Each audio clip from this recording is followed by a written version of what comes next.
Hello बच्चों, वाहेगुरु जी का खालसा, वाहेगुरु जी की फतेह। आज जैसे आपको पता है शहीदी दिवस है। शहीदी दिवस होता क्या है, ये किस लिए बनाया जाता है, आज स्कूलों में छुट्टी क्यों दी जा रही है, ये इतना इंपॉर्टेंट डे ऑल सडन कैसे बन गया, इसके बारे में समझना हमारे आपके लिए बहुत जरूरी है।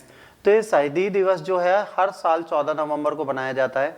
सिखों के 9वें गुरु थे गुरु तेग बहादुर सिंह जी, उनके नाम पर ये शहीदी दिवस मनाया जाता है। ये गुरु तेग बहादुर जी हैं, बहुत इंपॉर्टेंट पर्सनैलिटी मानी जाती है सिखों की। इन्होंने सनातन धर्म को बचाने के लिए बहुत बड़ा योगदान प्ले किया और सनातन धर्म को पूरी तरह ये संभाल कर ले गए।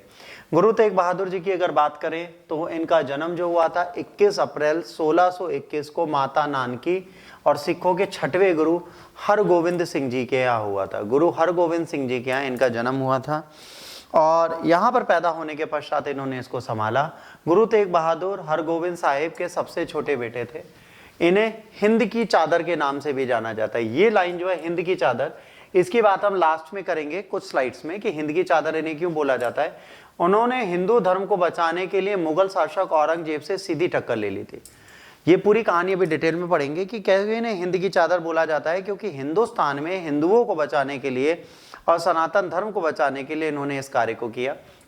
औरंगजेब ने जबरन धर्मांतर के विरोध में मोर्चा खोल रखा था। औरंगजेब क्या कर रहा था, जबरदस्ती इस्लाम में लोगों को जोड़ रहा था। इसके खिलाफ इन्होंने मोर्चा खोल रखा था और इसकी स्वीकृति ना करने के कारण 1675 में औरंगजेब ने सबके सामने उनका सिर कटवा दिया। इनका सिर कटवा दिया गया था और यह कहा गया था कि तुम्हारा, इन्होंने कहा था मेरा सिर कटवाना मुझे मंजूर है पर आपके धर्म के आगे झुकना नहीं। ये जो प्लेस है, ये जो है, ये यहीं पर गुरु साहब का सिर गिरा था। तो ये जो गुरुद्वारा है वहां पर इनका ये बाकायदा प्लेस बना हुआ है, ठीक है। तो यहाँ क्या हुआ था, जैसे ही धर्म की रक्षा के लिए उन्होंने अपना सिर कटवाया, मुसलमान बनने से इनकार किया और जब इन्हें काटा गया तो भाई इनका शीश दिल्ली में चांदनी चौक के पास धड़ से अलग कर दिया गया। दिल्ली के चांदनी चौक के पास इनका धड़ अलग कर दिया गया था। ये इनका दास था जो इनका सिर लेके भागा था। ये इनके परिवार के पास सिर्फ इनका सर ला पाया था धड़ ने, और इसी सर का अंतिम संस्कार किया गया था। तो यहाँ पर क्या हुआ, इसको समझने से पहले देखिए, गुरु तेग बहादुर का शीश जहां काटा गया वहां आज क्या है, गुरुद्वारा शीशगंज। शीशगंज जाहिब ये गुरुद्वारा है बच्चों। अगर आप देखेंगे दिल्ली में चांदनी चौक जाएंगे तो शीशगंज साहिब गुरुद्वारा मिलेगा। ये इनके शीश के कटने की कहानी है। देखिए यहाँ पर इमेज में दिख रहा है, इनका शीश काटा गया। शीश काटते ये व्यक्ति तत्काल प्रभाव से भागा, इनका सर लेकर, इनके हेड को लेकर भाग गया और धड़ बाद में आया। तो ये गुरु साहिब में गुरु गोविंद सिंह जी के इस शीश का ही अंतिम संस्कार किया गया था। ये जो शीश था इसी का बेटा इनके शीश का अंतिम संस्कार किया गया, यहाँ से हुआ। अब गुरु साहब की शहादत की हुई थी। औरंगजेब के शासन काल में जो ये था, जुल्म बहुत ज्यादा था। जानबूझकर क्या करते थे, धर्म परिवर्तन करा रहे थे, बहुत सारा हिंदुओं को यातनाएं दे रहे थे, बहु बेटियां उठाई जा रही थी, जबरदस्ती उनको बनाया जा रहा था।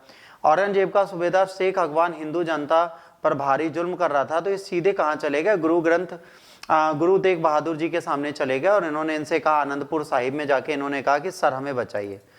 तो इन्होंने सीधे टक्कर ले ली थी। इन्होंने ये कहा था, गुरु जी ने उनके बचाव के सामने आए, उन्होंने समस्त सनातनी समाज पे सुरक्षा की चादर उड़ा दी।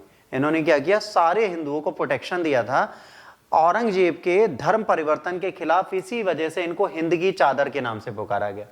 इनका टाइटल हिंद की चादर क्यों हुआ बच्चों, क्योंकि इन्होंने पूरे के पूरे सनातनी धर्म को अपने प्रोटेक्शन के अंडर रख दिया। परम पूज्य गुरु जी ने बेपस सनातियों की रक्षा के लिए जुल्मी औरंगजेब के दरबार में जाने का फैसला किया। ये स्वयं उनके दरबार में चले गए, ठीक। आनंदपुर, रोपड़, सैफाबाद, सामना, संडोर, परवोल होते हुए मुगलों के दरबार आगरा पहुंचे। अभी आगरा पहुंच गए। उन्होंने औरंगजेब से कहा, अगर तुम मुझे मुसलमान बनाने में सफल हो जाते हो, इन्होंने क्या कहा, सिर्फ तुम मुझे मुसलमान बना के दिखा दो, सारे के सारे हिंदू इस्लाम को फॉलो कर लेंगे। तो इनको लगा कि यार ये तो बड़ा अच्छा है, शहादत की दर्दनाक दास्तान सुनकर आप भी थर्रा जाएंगे। यहाँ पर क्या हुआ था, बहुत इंपॉर्टेंट चीज है। इनके लिए बहुत बुरा काम ये हुआ कि सिर्फ एक व्यक्ति नहीं, मुसलमान, इन्होंने ये सोचा कि भाई एक व्यक्ति है, इसको अगर मुसलमान बना देते हैं तो पूरा का पूरा जो हिंदू समुदाय है वो हमारे धर्म में मिल जाएगा। तो भाई इनको लालच दिया। इनको कहा गया कि तुमको हम बहुत कुछ दे देंगे, ठीक है, स्पेस देंगे, पैसा देंगे और सारी चीजें करेंगे। पर लालच सुन के इनको कोई फर्क नहीं पड़ा। इन्होंने कहा भाई लालच मेरा क्या बिगाड़ेगा। जब लालच नहीं आया तो इन्होंने कहा कि चलो अब इनको जुल्मों सितम करते हैं। अब इन्हें क्या किया गया, जैसे शेर को एक पिंजड़े में बंद कर देते हैं, गोल कलर का पिंजड़ा लाए और इसमें गुरु साहब को बैठा दिया। अच्छा ठीक है, गुरु तेग बहादुर जी, देखिए गुरु तेग बहादुर जी को पिंजड़े में बैठा दिया। पिंजड़े में बैठाकर सबसे पहले क्या किया, इनके प्रिय शिष्य और भाइयों को, ये इनका पहला बड़ा भाई था जिसको आरे से 20 से कटवा दिया। ठीक, इस भाई को इन्होंने क्या किया था, आरा रख के 20 से कटवा दिया। मतलब ये देख रहे हैं एकदम बीचों बीच से इसको कटवा दिया। और गुरु तेग बहादुर साहब सामने खड़े थे पिंजड़े में और वो अपने भाई को मरते हुए देख रहे थे। इसके बाद इन्होंने क्या, इनके अगले भाई को इन्होंने क्या किया, एक गर्म पतीले में रख के खौला दिया। ये तेग बहादुर जी बैठे हैं, ये देख रहे हैं इनके साथ क्या हो रहा है, इनके भाइयों के साथ ही होता चला गया। तीसरे भाई को क्या किया, रुई का पूरा बंडल इस पे लपेट दिया। ठीक है, अब रुई क्या करता है, बहुत जल्दी जलती है और इसको जिंदा जला दिया। अब जब इनके तीनों भाई इनके सामने मार दिए गए तो औरंगजेब को लगा भाई इस दास्तान को सुनकर इनको थोड़ा दिल दहलेगा और ये हमारे धर्म में आ जाएंगे। बट इन्होंने एक लाइन बोल दी औरंगजेब से कि तुम सच्चे मुसलमान हो ही नहीं सकते, अगर तुम सच्चे मुसलमान होते तो जबरन इस्लाम में लोगों को ना लाते।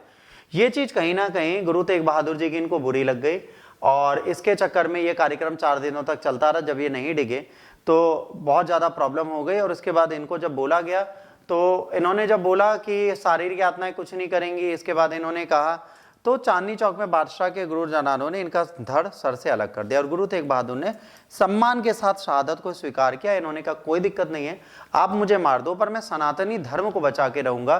तो ये सिर्फ सिखों के लिए नहीं बच्चों, हिंदू धर्म में अगर आप हैं और आप इस्लाम की उस क्रूरता के समय पे थे तो आज जो हमारा धर्म बचा है उसमें कहीं ना कहीं इस बलिदान को हमें सदैव याद रखना चाहिए। उनका पार्थिव शरीर नष्ट हो गया लेकिन कीर्ति हमेशा के लिए अमर हो गई। क्यों? क्योंकि आज भी वहां पे गुरुद्वारा शीशगंज मौजूद है जहां पर हमेशा रोशनी बनी रहती है। अच्छा, इसके बाद क्या हुआ, गुरु जी की शहादत के बाद इनके जो बेटे थे, ठीक है, जिसे गुरु तेग बहादुर जी जब मरे तो उसके बाद इनके बेटे, ठीक है, गोविंद राय जी को गद्दी सौंपी गई जिन्हें गुरु गोविंद सिंह जी के नाम से जाना जाता है। ये अंतिम है गुरु। इन्होंने क्या किया, इन्होंने 5 व्रत दिए, केश, कड़ा, कच्छ, कंगा और कृपाण। इन्होंने युद्ध की नीति अपनाई। इन्होंने कहा कि भाई ताकत के आगे आने वाले टाइम पे मुगलिया हुकूमत हिलने लगेगी। इन्होंने युद्ध की टेक्निक अपनाई और आने वाले टाइम पे धीरे धीरे मुगल कमजोर होते चले गए। ये हमारे गुरु गोविंद सिंह जी हैं। अब पिता की शहादत का बदला लेते हुए धर्म की रक्षा के लिए शस्त्र धारण किया और इन इलाकों पर बहुत ज्यादा चुनौती दी। नतीजा ये हुआ औरंगजेब का साम्राज्य धीरे धीरे खराब हो गया और दक्षिण भारत में जाके गुमनामी की मौत मरे। अब इन्होंने एक बहुत अच्छी चीज बोली थी कि अगर आपने कभी सुना हो, कई पिक्चरों में भी आता है, चिड़िया के संग बाज लड़ावा ते गोविंद सिंह नाम धरावा। इन्होंने कहा था कि हम मुट्ठी भर भले ही हैं बट अगर हम अपनी जज्बे, अपनी पावर और अपनी विल पावर के साथ लड़ते हैं तो मुगल के हम दुनिया की किसी भी सेना को हरा देंगे। तो कहा जाता है जो सिख हैं वो सच में किस चीज के लिए फेमस हैं, वो फेमस है सनातन धर्म की रक्षा के लिए। वो अपने प्राणों का बलिदान देने से कभी बाज नहीं आते अगर जरूरत पड़ती है। ये देखिए, ये क्या है, औरंगजेब का मकबरा जहां पे हमेशा क्या होता है, अंधेरा छाया रहता है इसकी कब्र पे। देखिए, सनातनियों की कृपा से इस जगह पर क्या हो रहा है, इन सनातनियों मुगलों के जाने में जो सिखों में गुरु जी का साथ किया, उसके बाद देखिए यहाँ पर दिन रात अंधेरा रहेगा। बट गुरु तेग बहादुर की जहाँ शहादत हुई थी वहाँ पर मेला लगा रहता है, रोशनी रहती है, कीर्तन होता है, गुरुवाणी का पाठ होता है, लंगर लगता है। तो ये क्लियरली बताता है कि अगर कोई अत्याचारी होता है और धर्म के खिलाफ खड़ा होता है तो ऐसे शहादत दिवस बनाने के लिए बहुत सारे लोग हमारे समक्ष आते हैं जो इस देश के बलिदान को जाया नहीं जाने देते। अगर कभी भी आप ऐसी चीज़ों को देखें या पढ़ें तो आपको यह एहसास होगा कि धर्म की रक्षा के लिए क्या क्या लोग कर सकते हैं। सिख किस हद तक जा सकते थे, वो हो चुका। तो आज भी ऐसा नहीं है कि हम लोगों में सनातनी इस चीज़ को देखते नहीं हैं, पर आज इतनी कुछ हाशने से अत्याचार है नहीं। उस समय के अत्याचार में गुरु तेग बहादुर जी खड़े हुए, आज उनका शहादत दिवस है। अगर आपको मौका मिले तो गुरुद्वारे जरूर जाइए, नहीं जा सकते तो इस चैनल में जाके इस वीडियो को लोगों तक पहुँचाइए ताकि लोगों को आज के दिन की महत्ता के बारे में पता चले। God bless you all, take care, जय हिंद, वंदे मातरम।